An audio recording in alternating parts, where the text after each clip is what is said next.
Effective communication skills, giving and receiving feedback. Hello and welcome to part 6, the final part of this 6-part e-course, Effective Communication Skills, how to get what you want through effective communication. Hi, I'm Selina Stone, a Master Life Coach and Casting Director, here to guide you through this series. Now, you can download a written copy of this course at selinastone.com under the heading e-courses. So here we are, the final part of the communications course. I hope you've enjoyed it. This chapter is all about giving and receiving feedback. When giving feedback, feedback is a powerful communication tool. It can help people know their behaviour and find out things about themselves that they might not have considered. The ability to give and solicit feedback makes you a good communicator. Giving feedback is one of the most difficult things in communication. Some people struggle with giving proper feedback in their personal and professional lives. Without knowing how to give feedback, it can be uncomfortable and unpleasant for both the giver and the receiver. A feedback should be given in a way that the receiver can use it to either make improvements or keep up the good work. This communication tool is widely used in education and is essential for learning and continuous improvement. Constructive feedbacks motivate people. A corrective feedback is supposed to relay specific information that provides the recipient guidance and direction in an activity. Many people find it difficult to give corrective feedback. However, it is possible to learn techniques for effectively offering both praise and correction. Giving feedback is an integral part of the coaching process that provides your staff members with support and direction and ultimately results in increased participation. Both positive and negative feedbacks have their part to play. It is the best way to convey your staff what you think about a particular work or performance. The principles of feedback. Now, there are 7 principles of feedback. 1. Choose the correct timing for the feedback. Feedback is most helpful and effective when given at the earliest opportunity after the given behaviour or incident has occurred. Immediate feedback will help to reinforce and correct behaviour and make it more likely to happen again. Corrective feedback also is the most effective when given as soon as possible. If a wrong behaviour is not corrected with corrective feedback at the earliest possible moment, the staff member may repeat it and set a bad precedence. However, in the case of corrective feedback, the receiver's willingness to hear it is very important. 2. Ask for self-assessment. In a communication process, the willingness of the receiver to hear the feedback is very important. To ensure the participation of the other party, the sender needs to create an open atmosphere before giving a corrective feedback. Asking the person for self-assessment may help involve him or her in the feedback process. It can create an open atmosphere and promote dialogue between the sender and the receiver. In fact, few people are not aware of the gravity of the mistakes they have committed or the job they have done well. Allowing the person to voice his or her opinions before providing your own assessment of performance can lead to more positive results. Such opportunities for self-assessment may help the person to gradually assume more responsibility without supervision. 3. Focus on specifics. Say things like, I like the way you trained your subordinate. You outlined the procedure in writing and then listened as he relayed back to you the process. Great job. Now take a look at that statement. Feedback should not be linked to the personality or character of the person. You should focus on specific correct or incorrect behaviour. Such feedbacks can make the person more willing and able to change. A feedback should be specific, visible and measurable in order to be effective. For example, when providing corrective feedback, when you're talking to customer XYZ, I noticed that you forgot to use her name. Don't. You're not building rapport with the customer. Now, when providing praise, do. When you spoke to customer XYZ, I noticed that you used really good open and close questioning techniques. Don't. You communicated well there. 4. Limit feedback to a few important points. A feedback should address the needs of you and the other person. However, it should be limited to a few very important points. Good coaches and communicators identify 1 or 2 critical areas and help the person address them one at a time. Examination of many aspects of behaviour at one time is too hard to be effective. Restrict your feedback to 1 or 2 important points so that you do not overwhelm the other person with too many things to consider. 5. Provide more praise than corrective feedback. Praise is usually given for exemplary work or behaviour that exceeds expectations. However, positive reinforcement can always play an important role in bringing about change. The sad thing is that people always focus on negatives. When you give corrective feedback, remember to point out corrective behaviours first. This is as important as pointing out mistakes and areas that need improvement. And always try to conclude the conversation in a positive manner. And 6. Give praise for expected performance. Sometimes a positive appraisal or word of praise can make miracles. Praise is a strong motivator and nothing is more encouraging than acceptance.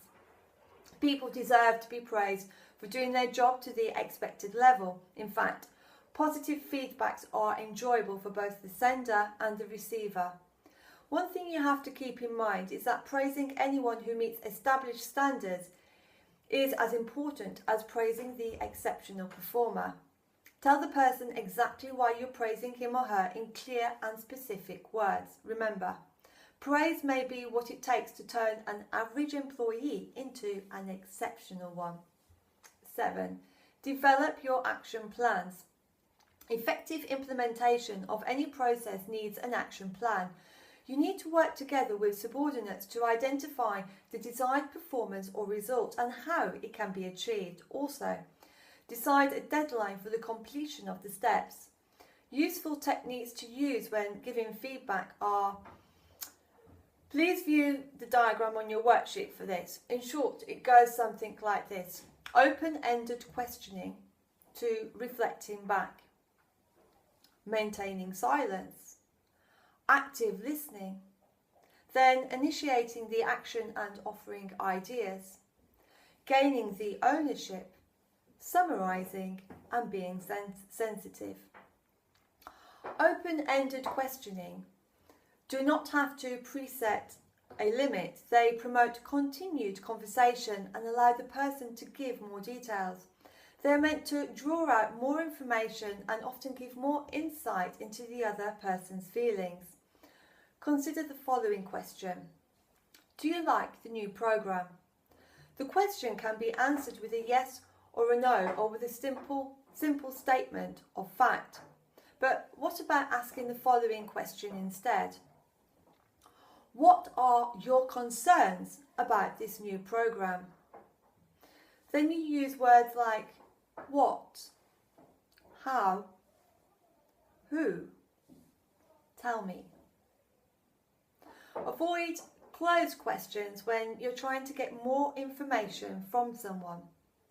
Avoid words like do you, did you, have you. Also, be careful with the use of the word why, especially when you're giving feedback. The person may think that you are blaming him or her or being critical if you use it. Reflecting back. You can use the other person's complaints as a tool to create an open atmosphere. This is about putting what the other person has said into your own words and reflecting it back to them. This technique is known as paraphrasing. Paraphrasing is a good way to show that you are listening, and more importantly, that you are listening and understanding. For example, the other person: I always seem to get the rough end of the stick. No one listens to me at all. And then you seem concerned that no one listens to you and that you seem to be getting a done deal. Maintaining silence. You can convey a lot of things via silence. Moreover, you can encourage the person to take his or her time and give an appropriate reply. Always give the other person time to think through their reply. Silence is not an opportunity to feel uncomfortable or lose your interest in the conversation. Be careful to maintain eye contact and demonstrate an interest. In summarising, the other person needs to be convinced that you have heard everything correctly and understood from his/her perspective. Summarise the output of the meeting and action plan and recite it back to him or her. Then you can conclude the discussion and focus on planning for the future. Example: the 3 major issues you raised were, then to summarise them. When it comes to being sensitive, a good communicator is an empathetic person. Being sensitive to the needs of the person is important, as they may reject the feedback initially.